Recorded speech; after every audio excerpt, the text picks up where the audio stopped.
Hi guys, this time I have three Ferragamo bags.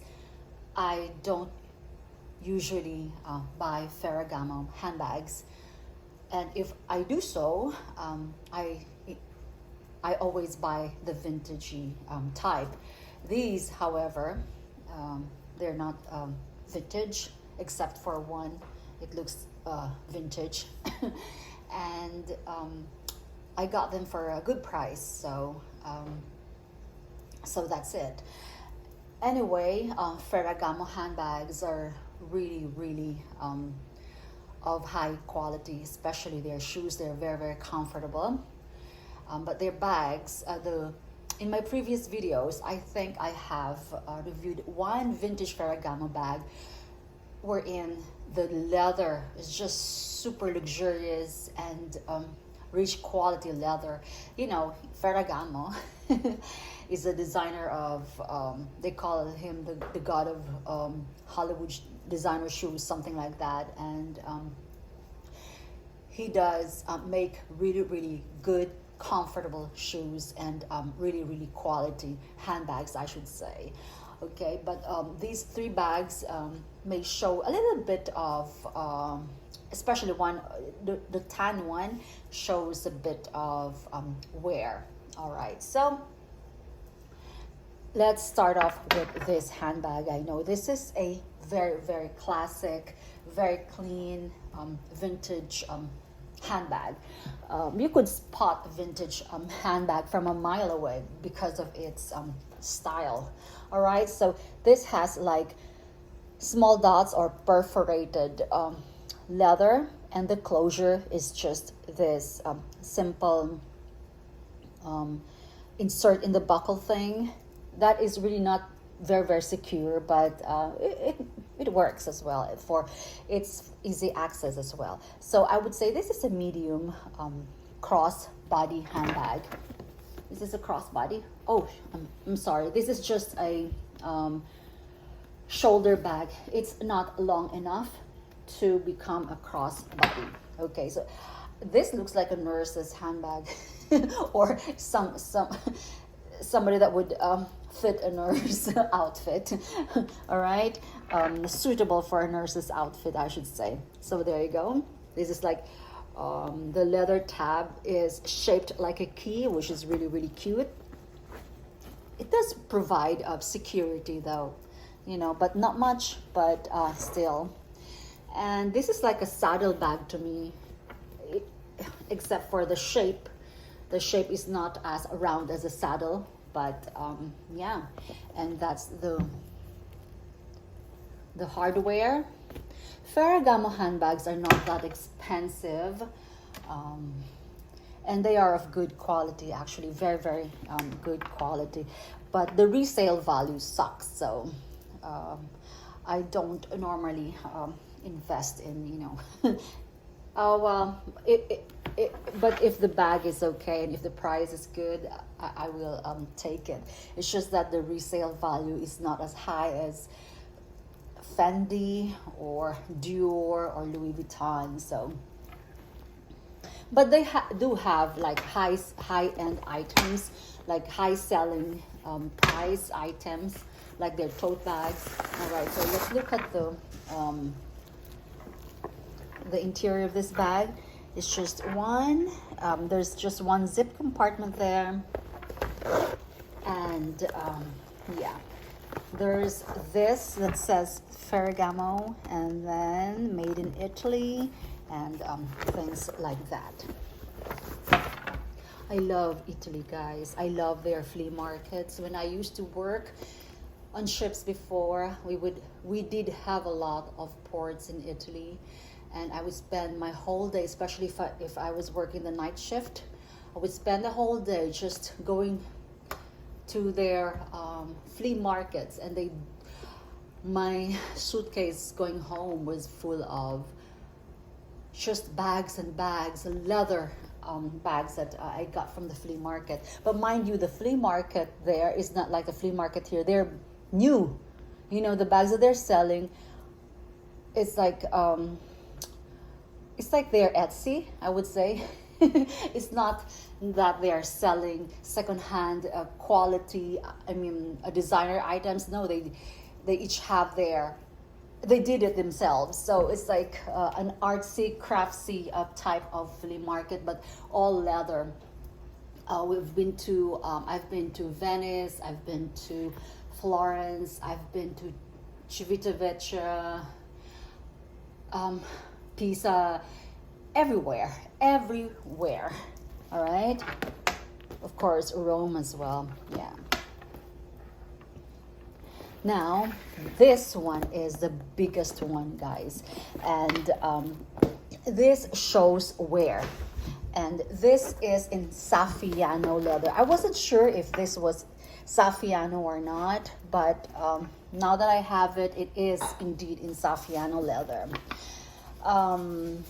This would be like $600 for in the resale market. If it's probably like not so beaten up. Well, this one does show creases and wrinkling, so of course that affects the value of the bag if you try to sell it. This looks like the Prada Lockstone bag to me. Anything that has, I think they have, they own the right. If the style is zipper in the middle and two open compartments, that kind of tote is a Saffiano Prada Lux tote. So yeah, so I just love this, guys, this hardware here. Of course, that's the symbol for insignia for Ferragamo. But it does look like horse bit to me. It does look like Celine as well. So, you know. All right. So this has 5 feet studs. This is a huge, huge handbag. I had to put my puzzle there just so it would stand up. All right. So, yeah, it does stand up. But as you can see, it shows wear. So it has a silky monogrammed lining that you can take out for easy. I like this. This is very thick. It's not like anything could happen to this. It's not as delicate or thin as the Fendi. Some of the Fendi linings, they're just too delicate. That at one point, I do vacuum my bags also. So it just, I just store it. You know, that's the problem with the Fendi fabric lining. Some of them have satin lining now, and some of them have different materials, but most of the vintage Fendi that I have owned, that's the problem. It would have tears and holes in places, especially in the inner lining. And especially, I really have this obsession of cleaning the edges. So I would put the small nozzle or the vacuum, and then oops, it would just cut it through or tear it. Of course, I am very, very aggressive when it comes to my handbags. All right, so I thought this was like, okay, so there are 2 open pockets side by side. You can see that's the there's just a lot of compartments. So I would say this is a traveling bag or an office bag. And there's the plaque, Ferragamo. And let's look at there's a lot of, there's a small pocket here. There's a bigger pocket there. I wonder where. Oh, okay. All right, so this is the vintage bag, obviously, right? Okay, so that's the made in Italy, blah blah. Okay, I don't think Ferragamos are imitated. You know, Ferragamo to me is like a bossy kind of. It's like a classy, vintagey, bossy it exudes that category to me. Whenever I see somebody with this logo or something, it's like, wow, she's like sophisticated, classy, and because you don't see a lot of people wearing Ferragamos. Actually, I don't see a lot of people. I see a lot of people wearing Louis Vuittons and Chanel's. So I don't particularly like that. But of course, to each his own. I'd rather have but of course, Louis Vuitton handbags, they have the best resale price. I've always I've sold all my Louis Vuittons, and I think I would say I would always break even, or oftentimes I would lose 100 or 200 or more. Okay, but still, if you hold on to your Louis Vuittons long enough, it can withstand everything, from inflation to whatever. Yeah, because luxury items, they increase in value. It's even a better investment than gold. So, yeah, my in-laws never understood my passion for handbags. They said that I was. They used to say that so I have a high class taste, and it's like it's like a waste of money. But then when I have used my money to do some housing projects like a bathroom and kitchen and all that I may have made a buck or two or some, they said, oh, that's okay, we've read it somewhere that is even better than gold. And yeah, of course. So this one, let me just measure this bag. All right, so this is 12, 13, 14, 12 plus 4, 18 inches, or maybe even longer, because it expands. Of course, this is huge handbag, and this is 7 inches, and in height that would be 11 inches. So I would say this is good for traveling to the airport, or because I wouldn't mind putting this under the plane seat. And this has enough storage, or this could be an office bag. I don't work. I only use my bags when I go to the church, and that's it. So as you can see, there's a lot of wrinkling on this one, but that's fine. That's fine.